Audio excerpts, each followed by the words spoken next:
Yo, what up, yo? So us here. It's another day, another live, another chance to be great, as my man Prime likes to say. Source is chilling on a Wednesday, 7 p.m., 7:01 p.m. today. I'm a little late, trying to get my life right, but we good though. Hope everybody is doing well. It's a beautiful day in the neighborhood, a beautiful day for a neighbor. Would you be mine? Could you be mine? Won't you be my neighbor? That's all I'm asking. Thank y'all for tuning in. Let's get into it, man. Like it's been a day, it's been a week, it's been a lot. A lot has been going on. Let's talk about it a little bit anyway. So, if we're just talking about today, today, first of all, happy Juneteenth. Happy Juneteenth. Salute. Y'all know what it is. If you don't know what it is, I'm not going to do a whole dissertation in this moment about Juneteenth. Just know that, uh, just think freedom. Think freedom. And if you want to talk about it, we can talk about it later. But today, I DJ'd for the first time for people outside. Yeah, I DJ'd for the first time for people outside. Like I said, today is Juneteenth. My guy, one of my homies, Reggie, owns a barber shop. His wife had a fish fry. She had a fish fry. She was frying fish, doing fish plates. Um, Today, all day, well, a good portion of the day, about 5 hours today. And I pulled up around 1 p.m. Eastern and plugged in and played music for the next 3 hours, that next 3 hours, from 1 to almost 4 o'clock. First time I've done that in public with other people actually around. It went pretty well, though. It went pretty well. You know, I am a jack of all trades. Some would say a master of none. I'd say a master of many. DJing is not one of them as of yet, but I am on my way. I am on my way. This is a new process, and I'm making progress. And just the fact that I was willing to go out there publicly and be on display. Because, I mean, think about it. Unless the music is like superb, a DJ is like a referee. A DJ is like a referee. People only pay attention to you if you mess up. So if you make a mistake, if you do something that stops the vibes, causes a problem, is questionable, they know you're there. Other than that, for a lot of people, a DJ is a DJ. Music is music. You can play. You can just put on a CD, a streaming platform, a tape if you got a tape player, and that'll be enough for them. But there's always a market for a DJ, and I'm trying to jump into that market. So that is something I'm learning. Been on the grind with this for about a month and a half, maybe 4 times out of the last month and a half. I've met up with a professional DJ, had a DJing session for about an hour each time, and yeah, it's progress. Progress. I'm getting better because I knew nothing. Even though I've done music, even though I rapped, even though I've done shows and hosted things and all that type of stuff, DJing is a brand new lane for me. Even playing music, I've been a music provider, a sound provider, specifically on social media for about 2 years, where I go live, play music, people pull up for the vibes. And that was without DJing, that's just playing music. But now I'm adding in the actual ability to DJ with a controller and my laptop and all that. Would you DJ a prom? Yep. Yes, I would. Yes, I would DJ a prom. A prom would be crazy, actually. I would definitely DJ a prom. I think a wedding might be weird because I don't necessarily like I have the personality to do a wedding, but I don't have the personality to do a wedding. You know what I'm saying? I could do it, but to really be like, oh, and here comes the bride and groom and blah, that ain't me, bro. That ain't me. That ain't me. No matter how nice a person you are, or cool, or whatever the case may be, weddings require something else. And I don't know if that is the lane that I want to go into, but I mean, you know, if the bag is right, I might. If the bag is right, I might.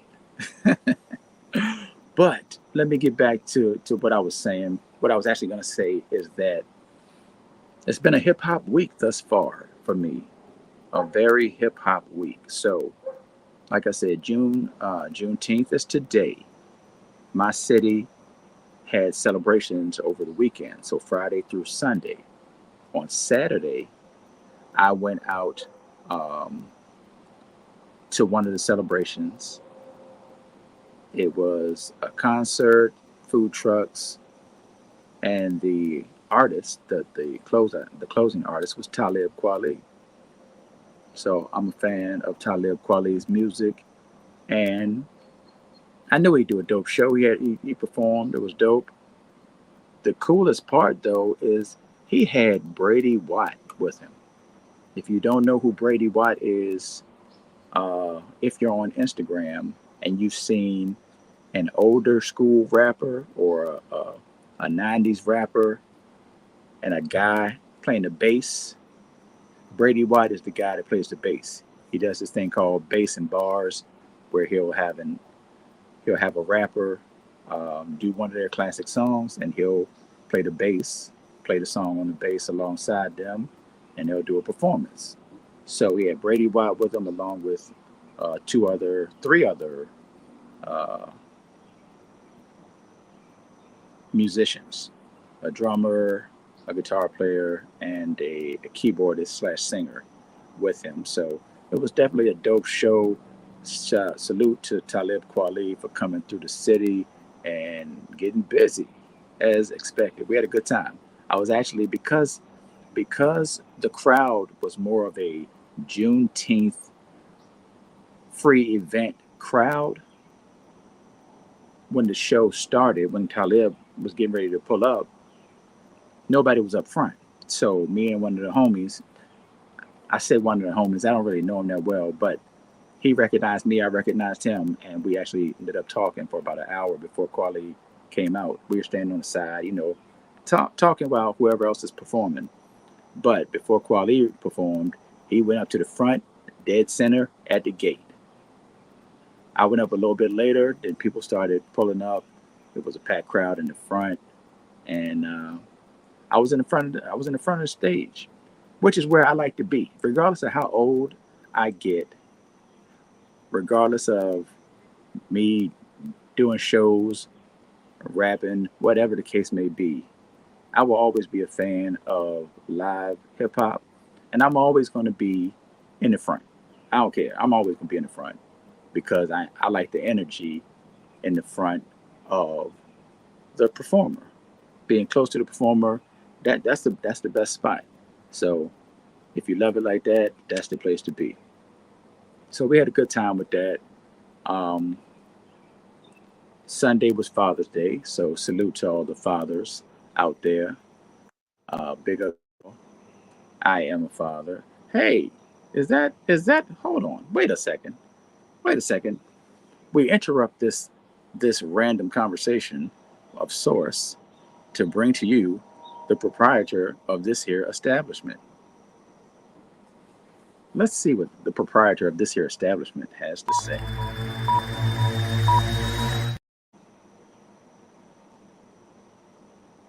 Fluent.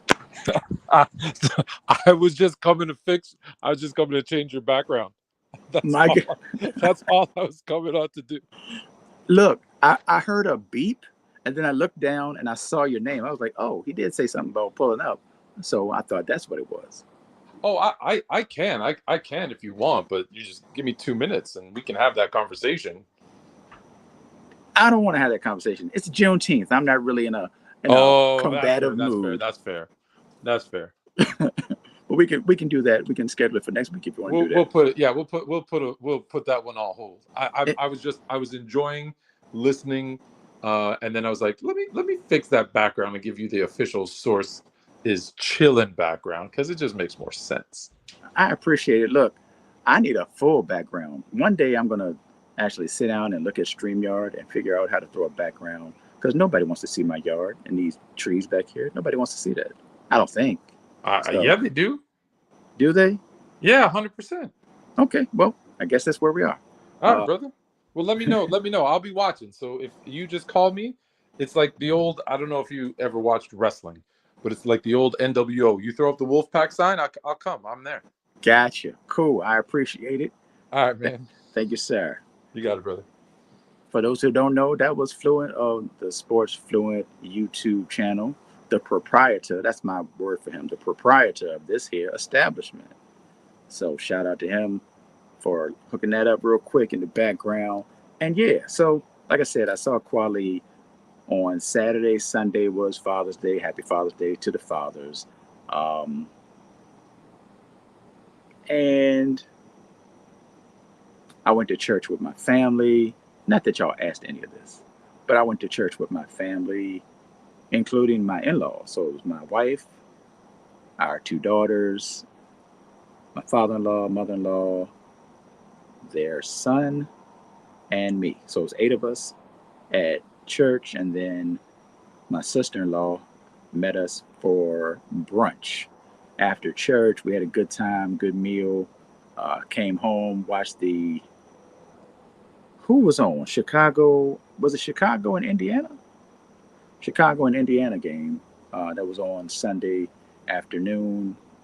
WNBA for those who are confused. Let me clarify.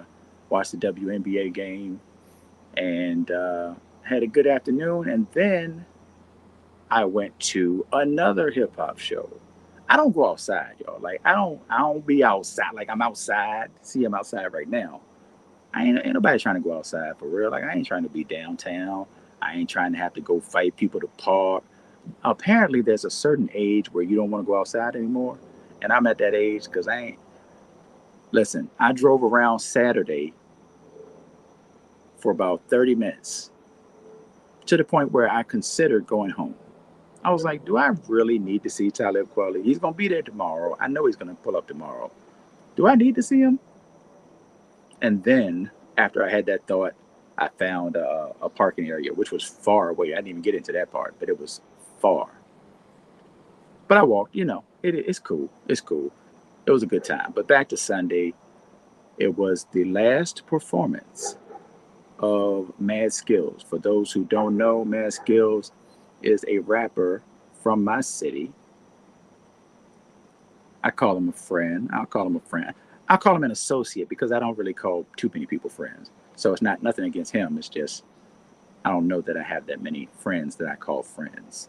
Um, but I went to his final performance, and it was called Mad Skills and Friends.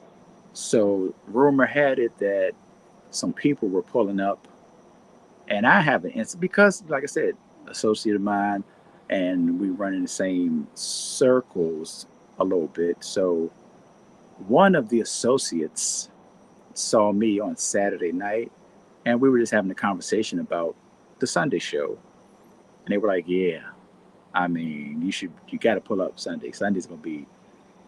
So they had me thinking, I don't know, Q-Tip was coming out there. They had me thinking Missy was pulling up. They had me thinking a lot of people were pulling up. And people, like, it was 3 guests. And it was no slouches, so don't get me wrong. I'm just saying they had me thinking in another stratosphere of who might be pulling up. But it ended up being Freeway, Philadelphia Freeway. So they did their joint together. And then Freeway did a couple songs by himself. Uh, Later in the show, singer Raheem Devon, came out, and Skills and Raheem did their song together, and then Raheem did a couple songs of his own. And then later in the show, near the end of the performance, Talib Kweli came out and did a couple songs as well. And finally, um, so Mad Skills is has been in a group called the Super Friends for 30 years. And the two other mainstays of that group are Danger Mouth. Mouth was actually signed to Missy's Gold Mine label at one point. And then Lonnie B, who's actually known as DJ Lonnie B. He is part of the Heavy Hitters DJ crew. And he is a dope MC as well. Some of you may have heard, I don't know, I guess it depends on where you live. I don't know if everybody's heard this, but rest in peace, Aaliyah. Aaliyah had a song. Uh, what is the song? With the baby crying in the background. Are You That Somebody? Sheesh. Aaliyah had a song, Are You That Somebody? Now, Skills, Mouth, and Lonnie added verses. If you're an older person, if you're an older hip hop fan, you remember the days back when rappers used to take R&B songs and add a verse, especially in your city. If you had a connection to radio, you might throw a verse on a song and then submit it to radio. Sometimes radio will play it. I actually did it once myself, twice actually. It didn't work out, but that's not the point. The point is that these three, okay, first, I'll give you the backstory. I won't give you all the details. But first, it was two rappers on it. So Mouth and first it was Mouth by himself. He was on it. They played it. Skills added his verse, and then Lonnie added his verse. And all of a sudden, that joint went crazy. It was like on the radio, not only locally, not only across the state, but I want to say nationally, but at least up and down the East Coast. They were playing the Are You That Somebody remix with those three. It said featuring the Super Friends. The best part about all of that is that Aaliyah invited them to perform with her in, I believe it was Washington, D.C. They performed with Aaliyah, did the song with Aaliyah, and they got gold plaques for Aaliyah's single going gold. Psh, that's tough. That's tough right there. That's tough right there. Um, but yeah, so Skills did his thing in what he's calling his last performance. Do I 100% believe it's his last performance? He said it's his last performance, so I got to take him at his word. I actually think he's going to reinvent himself in some way. I don't know how. He is a DJ. He's a dope DJ. So maybe he'll focus more on DJing. Excuse me. He put out he did a documentary. He did a documentary that came out a few months back called The 90s Girl Brunch, where he, during the pandemic, he started playing 90s R&B on a DJ stream and acting like it was a club. People started showing up regularly, the same people, and they turned it into a thing. So it ended up being a documentary. The documentary's cool. You should check that out. And yeah, so we saw I saw Mad Skills. So it was Kweli, Skills with Freeway, back up. Kweli with Brady Watt, Skills with Freeway, Kweli, and Raheem Devon, and the Super Friends. And then today, I did my first outside DJ gig. So it's been a very hip hop week for me. Shout out to everybody, anybody and everybody in the comments. Cam, Killer Cam. I see you. You think this is a fire view? Listen, here's the wild part. Shout out to Baba G Cuts. I've been on 3 times and Baba G Cuts has pulled up 3 times, so I appreciate it. The thing about this view is if I turned it a little bit to the right, you'd be looking at my trash can. You'd be looking at my trash can. It's over there somewhere. Um, Usually when I'm out here, it's over my shoulder. Sometimes I have to go and move it to get it out of camera range. I'm like, dog, like nobody wants to see your trash can in the background. Nobody wants to see your yard. Then you throw in a trash can. Like that's crazy. That's crazy. But anyway, let's talk about a few things. See what we got on deck for today. The NBA Finals. Yeah, that happened. I don't like the way people are talking about Boston. I don't have any love for Boston. I'm a Lakers fan. I don't have any lost love for Boston. Excuse me. Sorry. What is happening right now? They're trying to take me out. They're trying to take me out. I don't have any lost love for Boston, generally speaking. But I don't like when people try to dismiss runs, playoff runs, championship runs. I don't like that. I feel like that's weak. Starting with Joel Embiid and anybody else that's hollering about people were hurt, oh, they had an easy road.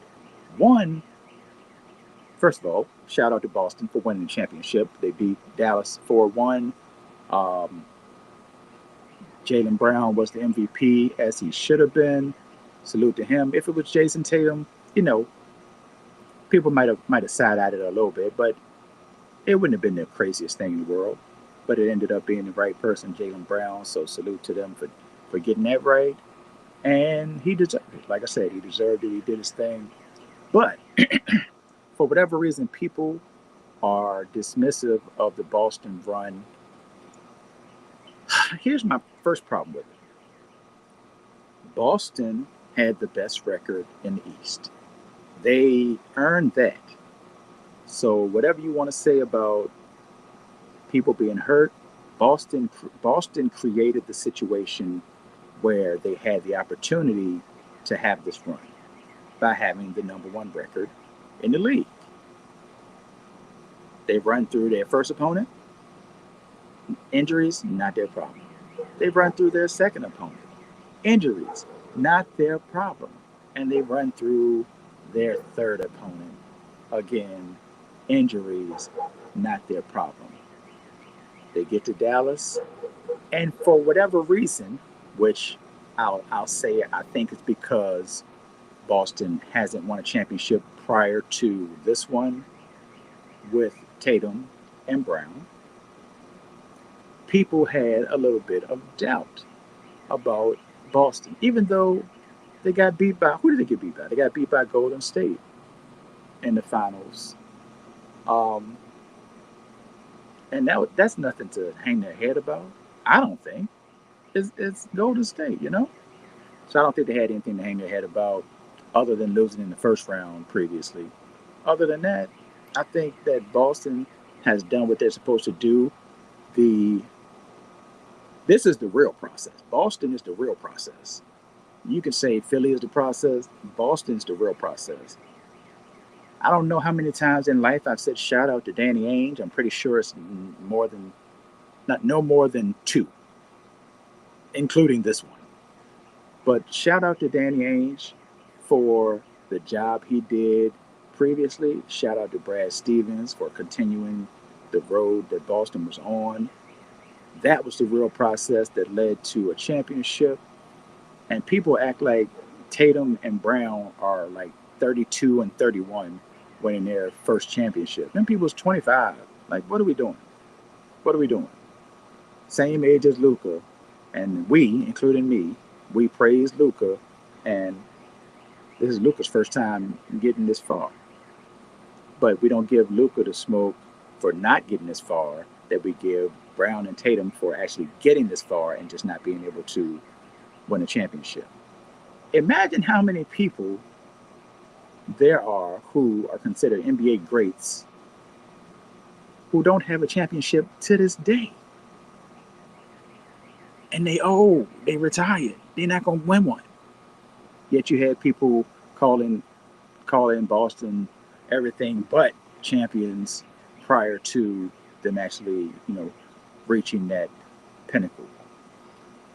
I feel like they've been treated unfair. I don't like the people were injured or because we don't usually do that. So I feel like it's a whole bunch of different conversations that are being muddled together and trying to put a stigma on the championship that was earned by the Boston Celtics to the point where I let's see, I don't watch a lot of sports talk on television, but I can't think of two other people other than myself that picked Boston to win the series. Everybody was picking Dallas. It is what it is. I get it because people were leery of Boston from previous years. But the addition of Porzingis and Holiday, if Drew Holiday has not done enough for you to consider Boston as an improved team and a more steady team with his addition, then I feel like I don't know. I don't know what Drew Holiday people have been watching, but that man has been glue. He's been the glue. I'll mention it again how he and Rondo put the clamps on CJ and Dame. Remember that? Rondo and Drew Holiday locked up Dame and CJ for a whole series, 4 games. Get them up out of here. So I don't know why people kind of dismiss Drew Holiday or at least don't give him enough credit, in my opinion. I'll say don't give him enough credit. But again, shout out to Boston. They did what they were supposed to do. They earned that spot. They had the best record, number one seed, ran through the playoffs, but they had one loss, two losses total. Can't be mad at that. So dismissing their championship or trying to act like it's beneath the other championships, I call that weak. But that's just me.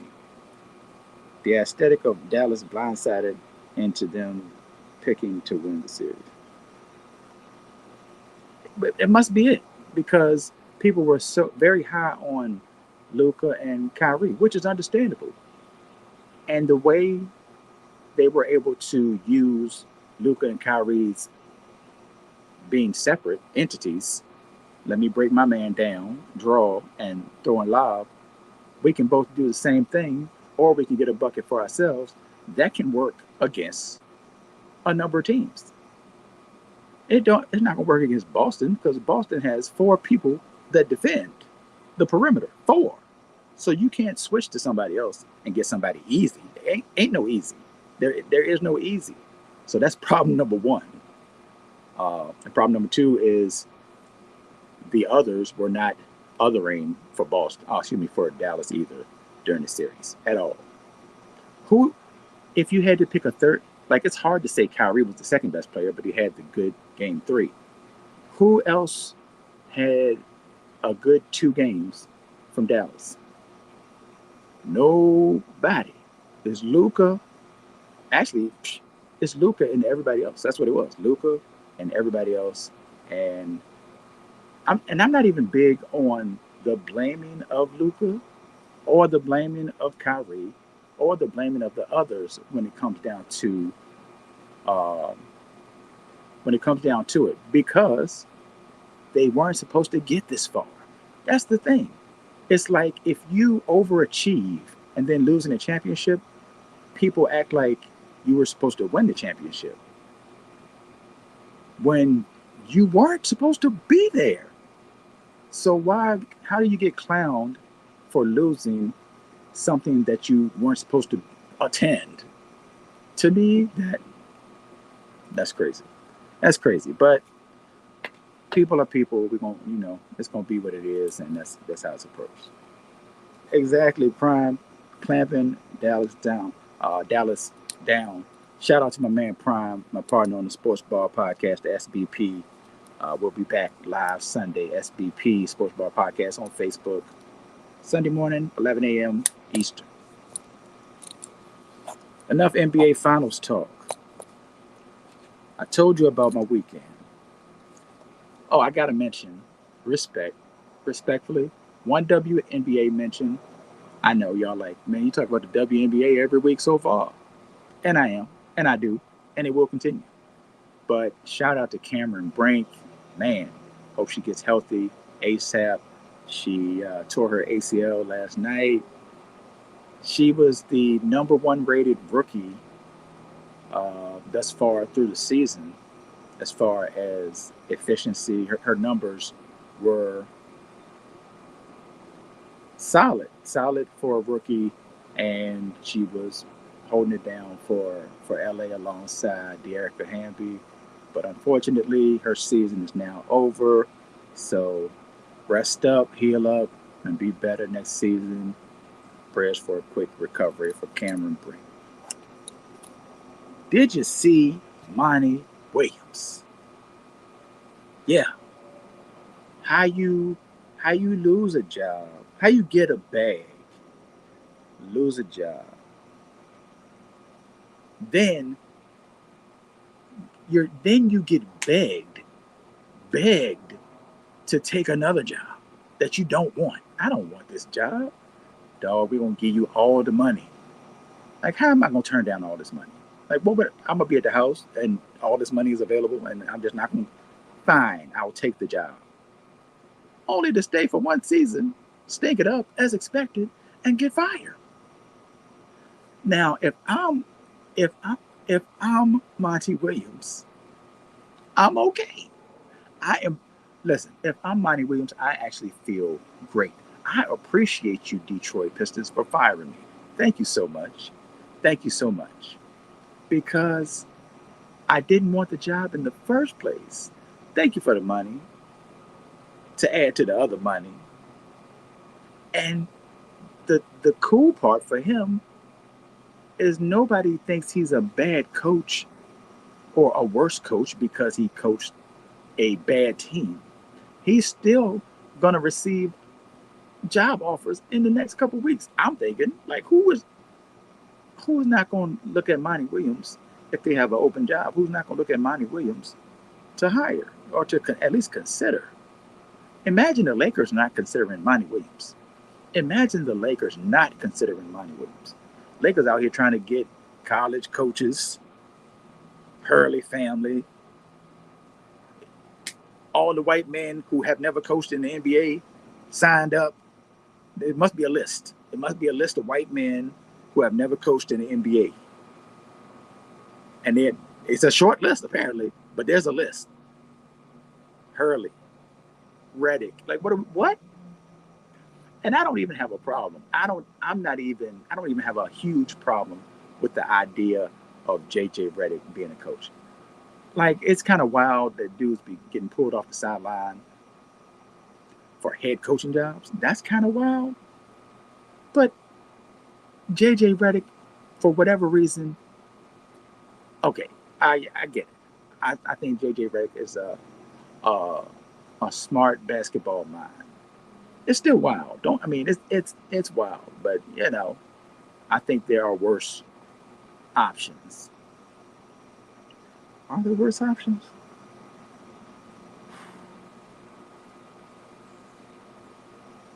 Maybe there are worse options. I don't know. I don't know. Either way, I don't hate the idea of JJ Reddick. Whether it works out or not is whatever, but I don't hate the fact that they're even giving that a look. But to think that they would not look at Monty Williams when this is what they're pulling from, and he just got a bag after getting another bag. Dog. But since I'm talking about Monty Williams, if there was ever a man who deserved a bag, have y'all ever seen Monty Williams' speech at his wife's funeral? After the show, do yourself a favor. Google Monty Williams' wife's funeral and his is that a eulogy? His speech at her funeral. I was like, dog, you 10 times the man I am. I'm crying because you ain't crying. Like I don't even know what's happening. I'm accepting all the emotions that you are not showing in this moment. And not that it's good to not show emotions as a man. I'm just saying it was like he was solid, dog. He was solid. I've seen people at funerals speak and just like I've been amazed by them. My mother-in-law is one of those people. She spoke at my wife's grandfather, so her dad's uh, funeral, and they were close. I'm like, I don't understand how people do this stuff. I don't understand how people do this stuff. I'm not built for it. I don't think.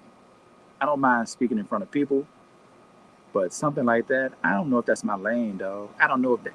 I don't know if the Lord blessed me with that ministry. That's not a ministry that I want to be a part of. Not that obviously I don't want anybody close to me to pass, but things happen eventually. But I don't want that. I don't want that for me. You shouldn't want that for me either. I don't know what you want for you, but you shouldn't want that for me. I don't think that would go well. I think I'd be a something of a blubbering like mess. I think that might be my lane when it comes to something like that. Hey, ain't it though, Baba G? Cuz all they gotta do is leave. Hey, listen, if you pack your bags in the next 37 minutes, we're gonna hit you with a 70 plus. Oh, you ain't got to tell me. Matter of fact, y'all can keep the stuff. I'm gonna go ahead to the crib. I'm gonna go to the crib. Okay, matter of fact, I'll book my own flight. Don't worry about it. I got it. I'm out. Yes, sir. Yes, sir. Monty got a bag. God bless America. God bless America. Whew. What else we got? Now look. Let's see. What time is it? I don't even know what time it is. We're just rolling, talking, rambling, dropping gems. Did y'all? All right. I've got mixed emotions. I got mixed emotions about this next topic, and I don't know that I've had long enough to process it to really tell you where I stand on this. Maybe I'll figure it out in this moment as I talk about it. Did y'all see that Versus is back? So I know some of y'all are like, what is Versus? Okay, during the pandemic, while you were in the house, while I was in the house, while we were all in, do y'all ever think back about the fact that we were all in the house at the same time? We were all in the house at the same time. How do you shut down the world? The world shut down. Did you ever think there'd be a time that you saw the world shut down? Okay, fine. We all struggling, fighting, you know, trying to figure out what's next, watching people pass away, unfortunately, close to us, not close to us, public figures, all that. And shout out to D Nice, who turned his platform into, uh,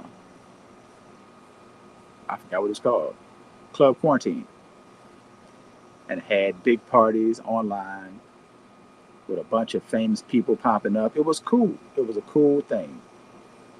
Along that same time frame, Swizz Beats and Timbaland started Versus. Versus was presented as a battle between two musical artists, but in all actuality, it was just a celebration of the two artists.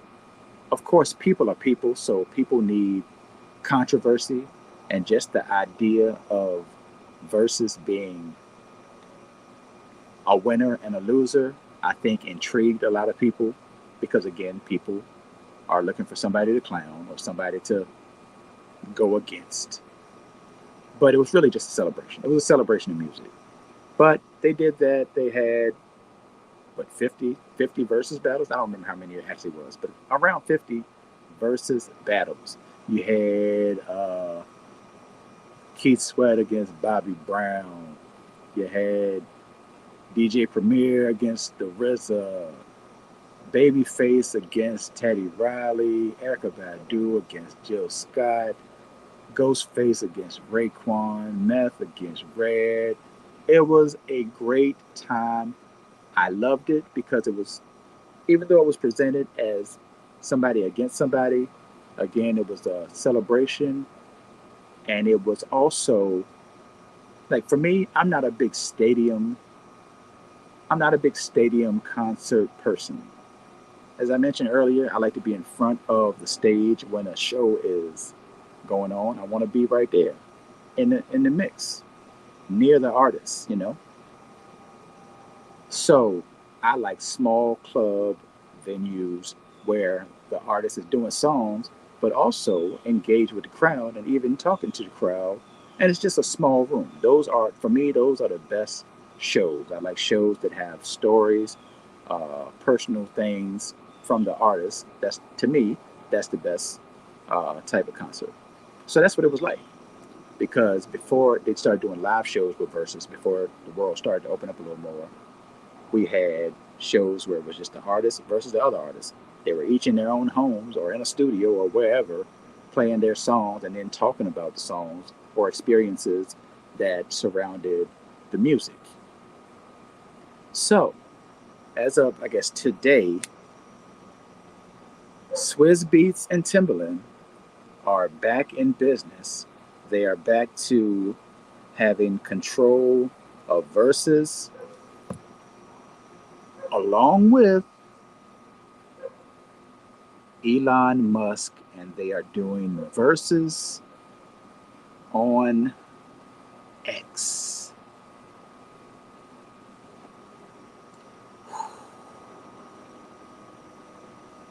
As you can tell, I am a big Versus person. I really enjoy Versus.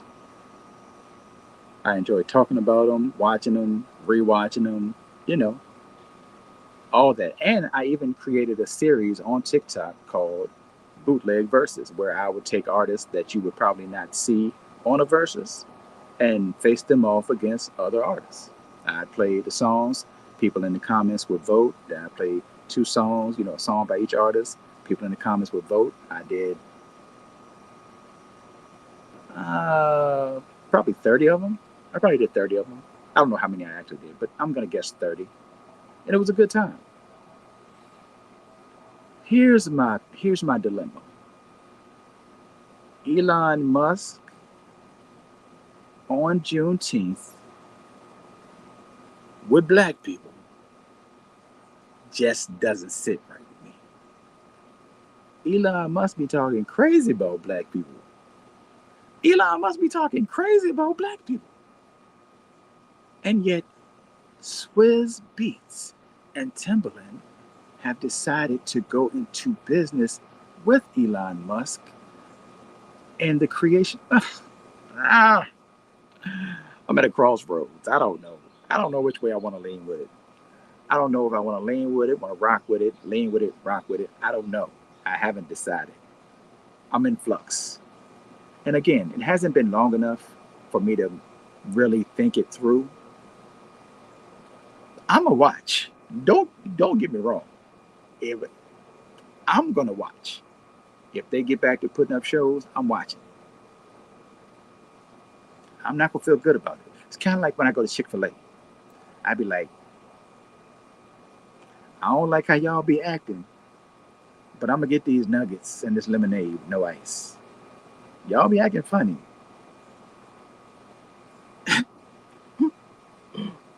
Imagine black people, black people, people of color, just in general. Imagine if you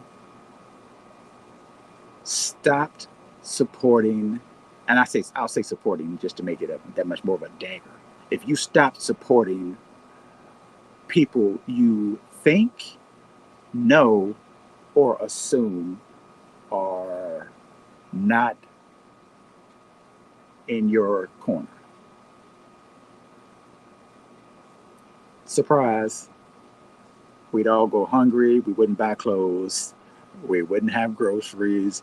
We wouldn't go to restaurants. We wouldn't go much anywhere. We wouldn't go much anywhere. I'm just saying, if you don't know that, we can have a conversation about it. Think it through, though. Think it through. Ain't a lot of places you can go. So, and not that I want to justify I'm going to watch Versus if it comes on, but I am, and I know. Well, I've seen who Elon Musk is, but I'm not watching for him. I'm watching for them. Swizz, Tim, and maybe that's the way they looked at it. Maybe that's the way they're looking at it, because where you gonna go? Who can I run to? Who can I run to? I don't know. Tubi. So you telling me I got to go on Tubi? That we can't do Tubi because I've also realized that we got to stop disrespecting Tubi. The way we treat Tubi, black people specifically, the way we treat Tubi is the same way we treated the CW and what was the other one? Whatever the other one was, U UBN, UBN, UPN, UPN. I don't know. The same way we treated them, and all of those things are the same way we treated BET at certain times. Yeah, yeah. We got to start somewhere. It's got to start somewhere. So obviously, people with the money are not gonna, you know, fall back into a lane where they are necessarily using something that seems subpar at the beginning. But they got to start somewhere, and hopefully, they can stay in business long enough to grow and to reach that status where we respect them to the point of, or at the same level that we respect these other channels. It's hard out here for a pimp. We should know that, and we kind of give these channels, these entities, a hard time. It even goes down to business. We give we give black businesses, small black businesses, a hard time. It's like I'll go to McDonald's, they can mess up my order 17 times. Not me, because I don't eat McDonald's, but they can mess up my order 17 times. I'm still gonna go back. But gosh, let a small, independently owned restaurant owned by people of color mess up your order one time, you ain't never going back. Like, bro, we had to fight to get here, and you won't give me but one chance? Yeah, you give them people who got all the money 85 chances to mess up. Why? We crazy, dog. We crazy. And I'm not on some, oh, we are our own worst enemy and we got to do better. And I ain't on all that. But in this specific instance, we can do something else outside of what we're doing. That's all I'm saying. That's all I'm saying. How did we get here? He said, don't sleep. Tubi got the best hour and 6 minute movies in the world. Yeah, I got to get my life together, Prime. I got to get back and get Tubi a chance. You know the one Tubi movie I actually watched. It wasn't on my own. I was at a gathering, and it was on the television. It was the joint with Marcus Houston as the husband. That's all I can tell you. I'm sure it's only one with Marcus Houston as the husband. So you know what I'm talking about if you've seen it. It was bad, but it was not as terrible as it could have been. And we got to give it a chance. Give peace a chance. Give peace a chance. Give peace a chance. That's all. That's what we got to do. That's what we got to do. Whew. Should I go to the comments and check for questions, or should I just hit this one other topic? I think I should hit this one other topic. All right. Well, there's actually two other topics. Which one do we want to do? Let's see. All right. I'm going to present. Let me just explain. I talked about Mad Skills earlier. Now, a while back, I interviewed Mad Skills, and early in the interview, he said something about being disappointed by. I think it was disappointed. I don't want to put words in his mouth, but I think he said disappointed with the reception or maybe the sales of his first album. From where? Excuse me, that was 1996. I asked why. He said because it didn't outsell Thriller. Now, whether he was being, just being funny or flippant or whatever the case was, I started to think about that concept. The concept of wanting to present your art at its best, that you think you can make it, and wanting to sell the most records. A lot of people like to argue that an artist is good because they sell a lot of records. I personally don't subscribe to the idea of selling more records equals better music. Because why would I do that? It doesn't make sense to me. It's more accessible to more people, specifically people who don't necessarily listen to hip hop or like hip hop. So that doesn't make it better. That just makes it, I mean, I don't know what it makes it. It makes it more accessible. It makes it have been, maybe it's been pushed in a better way. It was advertised better, marketed better. Maybe it was put into certain areas where not every album was put into.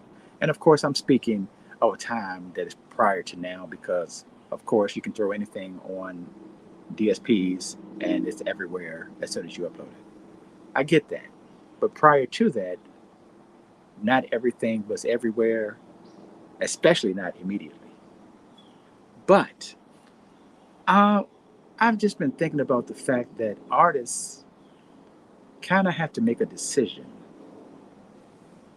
not even on some, do I want to make popular music, but on some, do I want to sell the most records without doing what I want to do? Here's an example that I'd like to use. Styles P from The Lox. Dope rapper. Bars, a lot of projects. He does work.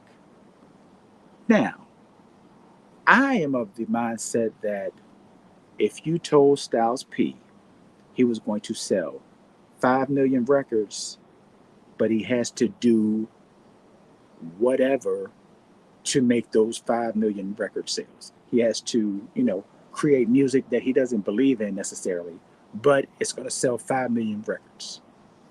I am of the idea that Styles P would rather sell 400,000 records the way he wants to before he would want to sell 5 million records in a way where he feels like he compromises his musical integrity, street integrity, whatever the case may be.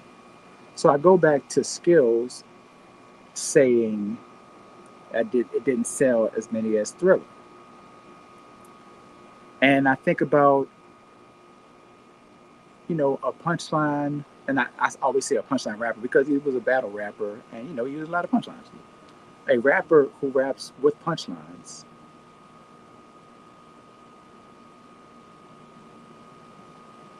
but the lofty idea of wanting to sell that many records. I feel like the two things very rarely meet. I don't who is an artist do you think that you think sold a lot of records but did their music the way they wanted to? I don't know that there are that many. I don't know. I don't know that there are that many, especially in hip hop. I don't think it's. I don't. I think the goal of hip hop music is different than the goal of some other genres. And maybe those other genres, the idea is to sell as many records as possible. But a lot of times, hip hop's goal is not to sell as many records as possible.